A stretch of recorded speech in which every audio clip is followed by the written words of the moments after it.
Nous célébrons aujourd'hui, comme je l'ai dit au début de la messe, la commémoration de nos fidèles défunts. C'est une fête très importante parce que tous, qui que nous soyons, avons des frères et des sœurs, des proches, que ce soit un parent, un grand-parent, un ami, qui nous a devancés sur le chemin de la vie et qui est entré dans la communion avec Dieu. Et ce que nous célébrons aujourd'hui, certes, c'est pas tellement la mort comme l'espérance de la vie éternelle. C'est pourquoi je me suis revêtu des vêtements blancs de la blancheur, de la lumière de Dieu. Parce que la parole de Dieu que nous avons entendue est source de lumière pour que nous puissions entrer dans le mystère de la vie et de la mort. C'est un mystère, c'est une source de réconfort, la parole que le Seigneur nous donne dans ces moments difficiles qu'est le deuil. Parce que c'est pénible de voir un frère, un ami nous quitter. Et alors, bien justement, dans l'Évangile, Jésus veut aider, consoler ses apôtres. Il va leur dire aujourd'hui, on a entendu dans l'Évangile une phrase très importante. Ne soyez donc pas bouleversés. Vous croyez en Dieu, croyez aussi en moi. Parce que, certes, je vous l'ai dit à toi, il ne dit pas ça dans l'Évangile, mais il l'a dit avant dans d'autres passages. Il nous dit, il a dit à ses apôtres, le Fils de l'homme doit souffrir beaucoup, être rejeté par les anciens, mourir et ressusciter. Il leur a prédit justement sa mort et sa résurrection à 3 reprises. Et alors, bien, les apôtres n'aiment pas entendre cela parce que ça les met en crise, une crise de foi, parce que pour eux, le Messie devait triompher sur tout le monde. Et voilà qu'il leur annonce qu'il va mourir, et dans les souffrances, et dans le rejet. Alors Jésus veut leur assurer, les assurer qu'il ne perd pas le contrôle puisqu'il est dans les mains de Dieu. Sa vie est dans les mains de son Père.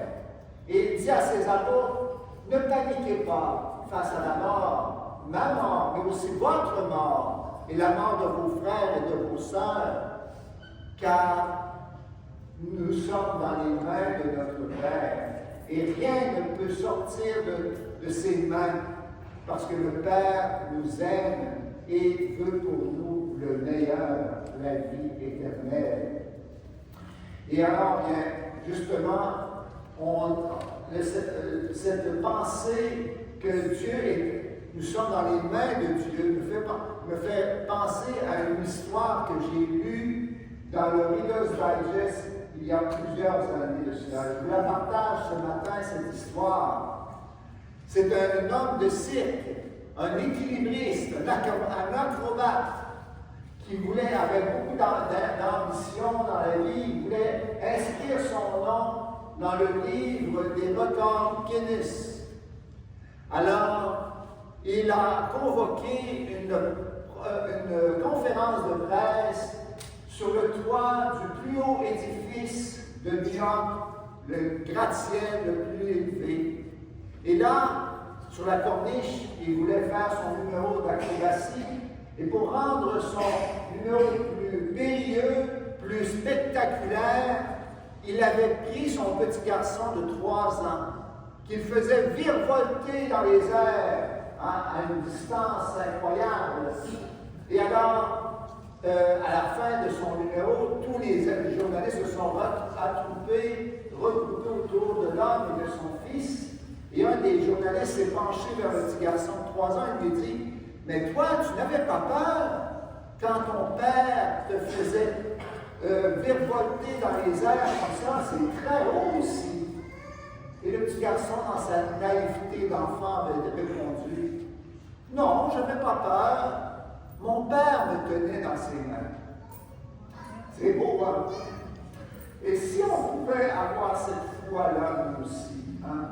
Nous croyons que Dieu est notre papa. Jésus nous l'a enseigné, Abba, papa.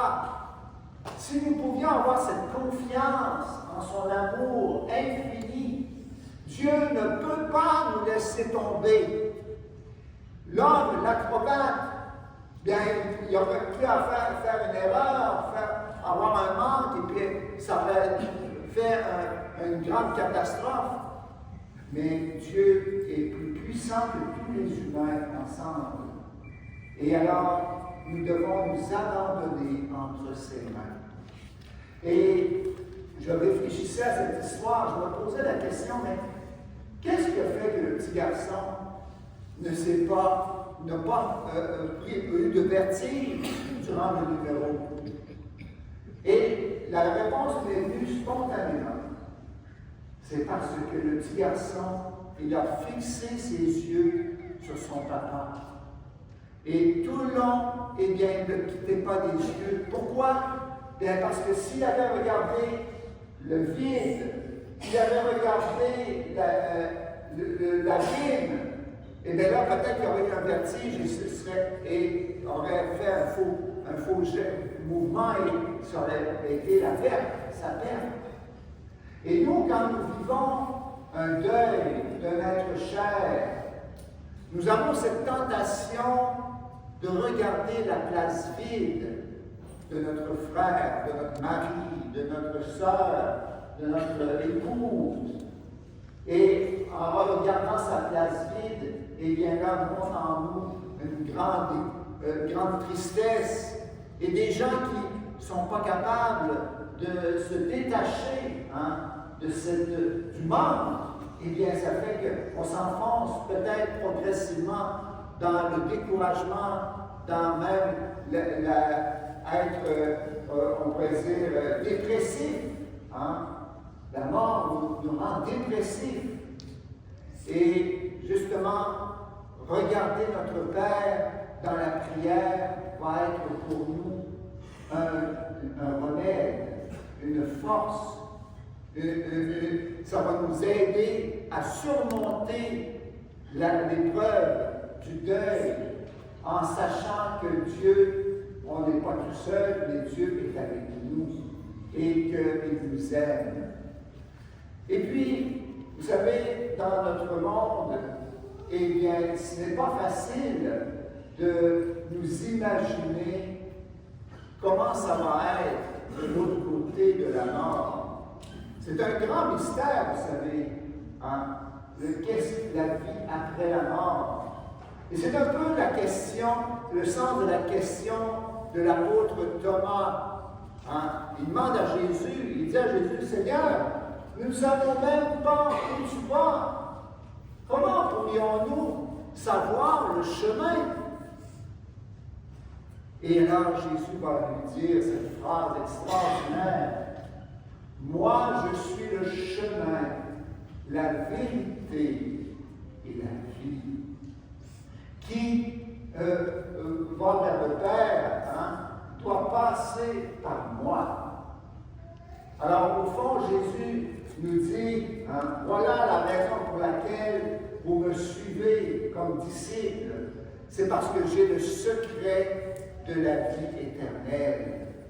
Que quand vous me suivez dans la foi, eh bien, vous ne tomberez pas dans le néant, mais vous allez entrer plus profondément dans les mains de Dieu, notre Père. Comme moi, j'ai fait l'expérience. Parce que Jésus a vaincu la mort, le mal, la souffrance, par sa résurrection. Eh bien, Jésus nous promet le même destin, la même fin.